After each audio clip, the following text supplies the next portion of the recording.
Also playing in the Masters this year will be Cam Young, Greg. And I would like to do a little bit of a temp check on Cam Young, who went 69, 69, 68, 68.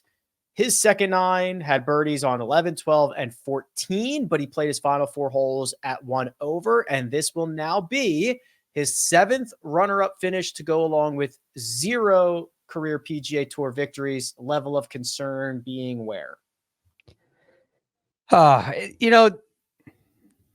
Concern is a funny thing. I mean, last night we talked about this, and I said I didn't think he was ready, in large part because of his short game. I still think there's a weakness there. He made some really nice up and downs today, but a lot of it's with the putter. Like he made some nice par saving putts from 11, 15 feet in that range that were big. Now, that's a really good sign in a lot of ways because he knows how to compete. He knows how to put himself in the mix. So I do think, I still think the short game needs to get a whole lot better just watching him. Like the shot at 2. I'm not saying he's going to get this up and down, but he's got like 35 yards and fats it short of the green. And those are the kind of things that guys that win major championships and they don't do that. He has the upside to overcome that and nearly win. You stand on the 18th tee with a chance to win.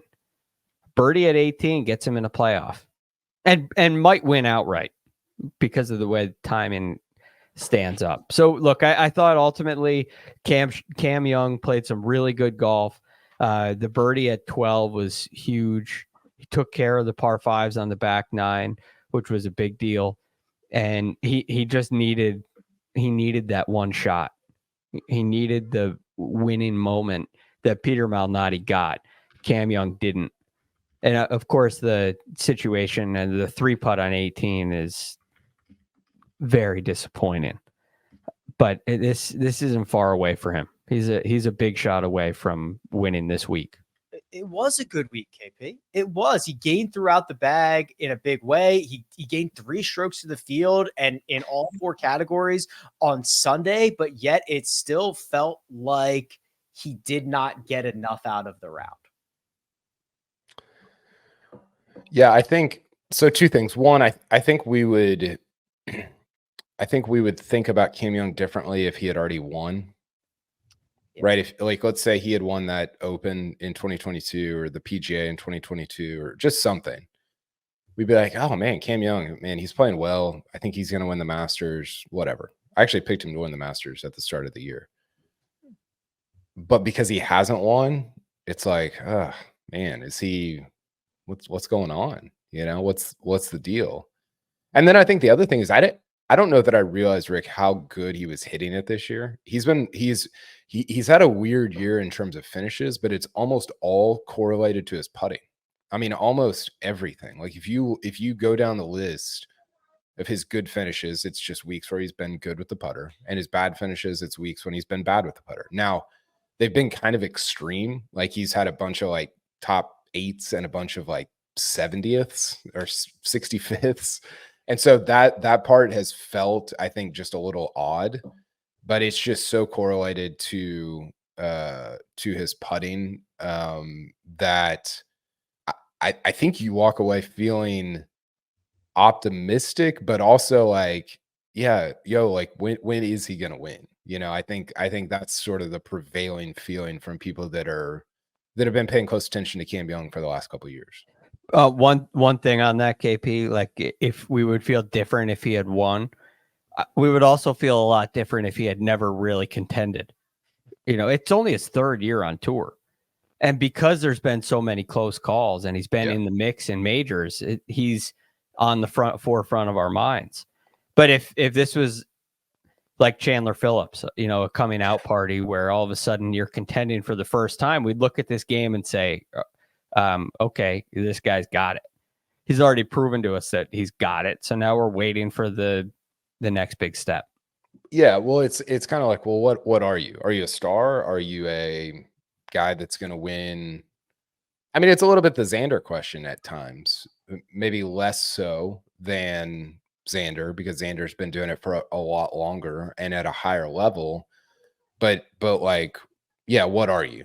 Like, do we need to critique you as a star, or are you just like like a Charles Howe type where you're gonna like make 40 mil or 70 mil, but not really win that much and not really be a star or superstar? I don't know that we know what Cam Young is, and we're kind of trying to figure that out. And it's hard to figure it out with such a small sample size, which is sort of what you're saying. Speaking of never really contending, Xander Schauffele finished at 8 under par, a tie for 5th, thanks to a splendid Sunday 65 and early clubhouse leader.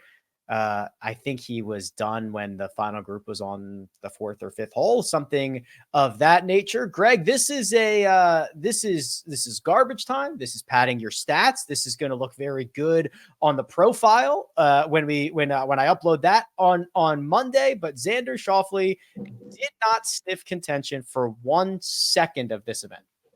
No, he gets a T5 out of it. Look, this is it could be looked at as a bad thing or an eye roll, but I just watched this guy and he is so good.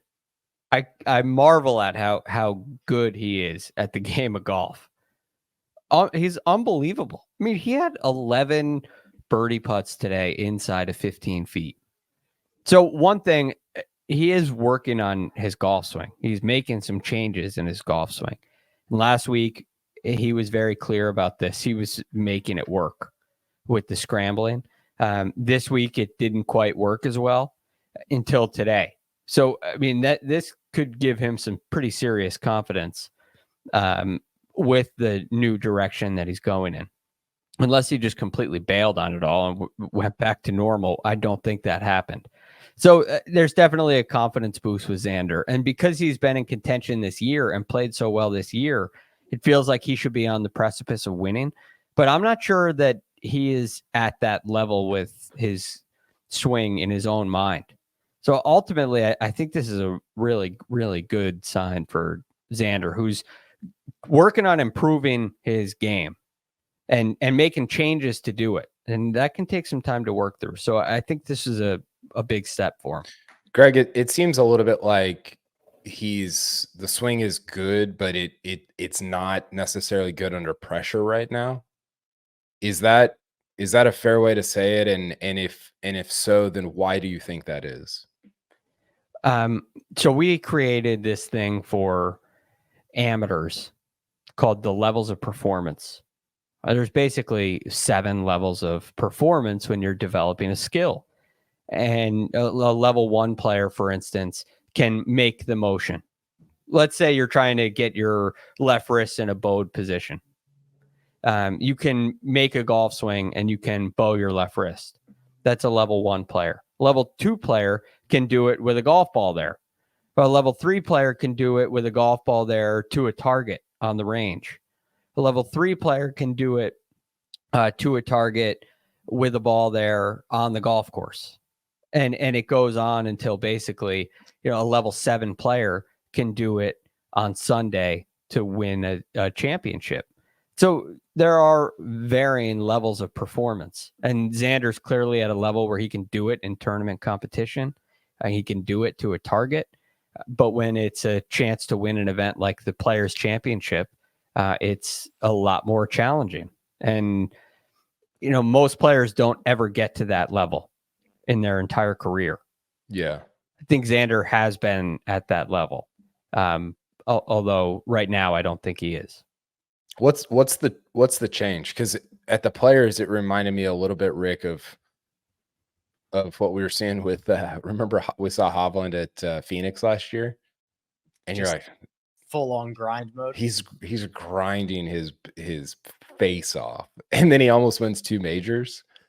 And that's a little bit what it felt like with Xander on the range. Like, I wasn't at the Players, obviously, but just seeing him on the range, it looked like he was just so like deep in the process. What is there a specific change there, Greg? Yeah, his coach Chris Como came on the radio show that I do, or last week. I was talking about it. And basically, Xander has a tendency to get the club a little laid off at the top of the backswing, which means the club lays down a little flatter.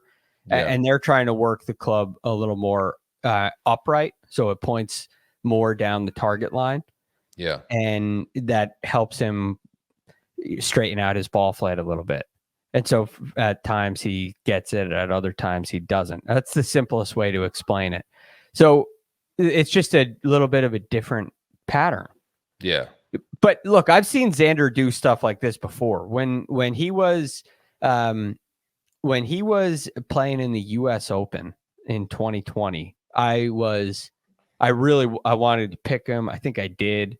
And there were some people on the range there because there were no fans. Some people on the range were reporting to me like Xander is lost. He's hitting it miles right and miles left on the range before he goes out and finishes T5. Had a chance on Sunday. So I do think there's part of him that just knows how to go put a score on the board, even if he's uncomfortable with his swing, which is admirable.